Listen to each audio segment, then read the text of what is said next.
நீங்களும் பேசுங்க. நீங்களும் பேசுங்க. நாங்க எங்க அதிக சீட்டுகள் கேட்பதற்கு திமுகவிடம் ஏன் தயங்குகிறீர்கள் என செய்தியாளர் எழுப்பிய கேள்விக்கு காங்கிரஸ் மாநில தலைவர் செல்வ பெருந்தகை பதிலளித்துள்ளார். இங்க வீடியோ மைக்கு முன்னாடி அதை பேசுற இடம் இல்ல, பேச வேண்டிய இடத்துல பேசுவோம்.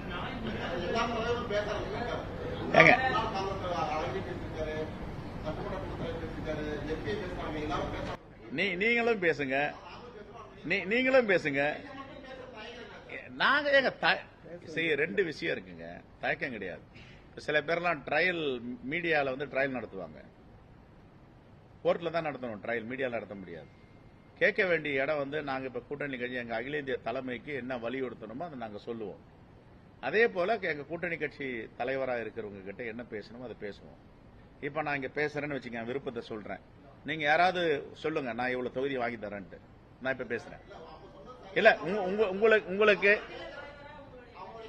மாநில தலைவரா பொது வெளியில பேச முடியாது. மாநில தலைவரா எங்க பேசணுமோ அங்கதான் பேசணும். பொது வெளியில் நீங்க ஒன்னா சொல்லுங்க, ரொம்ப ஆர்வமா இருக்கீங்க, நான் இவ்வளவு தொகுதி அதிகமா வாங்கி தரேன்னு சொல்லுங்க, நான் இங்க பேசுறேன். வாங்கி தருவீங்களா?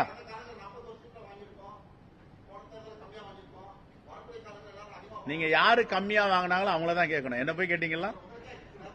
யாரு கம்மியா இருங்க 63ல இருந்து 41 கொண்டு வந்தது யாரு? 41ல இருந்து 25 கொண்டு வந்து அவங்க கேட்கலாம். நீங்க என்ன போய் கேட்டீங்களா? எப்படி அது? நான் பேச வேண்டிய இடத்துல பேசுவேன். பொது வெளியில பேசக்கூடாது. ஒரு தலைமை பண்பு இருக்கு, கூட்டணி தர்மம் இருக்கு. இதை எல்லாத்தையும் பொது வெளியில பேசிட்டோம்னா அதுக்கப்புறம் அதுக்கு கூட்டணி தர்மம். அதுக்கப்புறம் எங்க தலைமை, அங்க ஒரு தலைமை இருக்கு, இங்க ஒரு கூட்டணி தலைமை இருக்கு. எங்க தலைவர்கள் கிட்ட இவங்களுடைய விருப்பங்களை எல்லாத்தையும் நான் தெரிவிச்சிட்டு இருக்கேன். இவங்களுக்கு இந்த விருப்பம் இருக்கு, இவங்க எல்லாம் அப்படி பேசுறாங்க அப்படின்னு. முடிவெடுக்க வேண்டிய அதிகாரம், முடிவெடுக்க வேண்டிய இடம் எல்லாம் புதுடெல்லியில உள்ள எங்க அகில இந்திய காங்கிரஸ் தலைமை. செய்திகளை உள்ளது உள்ளபடி தெரிந்து கொள்ள ரெஃப்ளெக்ட் நியூஸை சப்ஸ்கிரைப் பண்ணுங்க.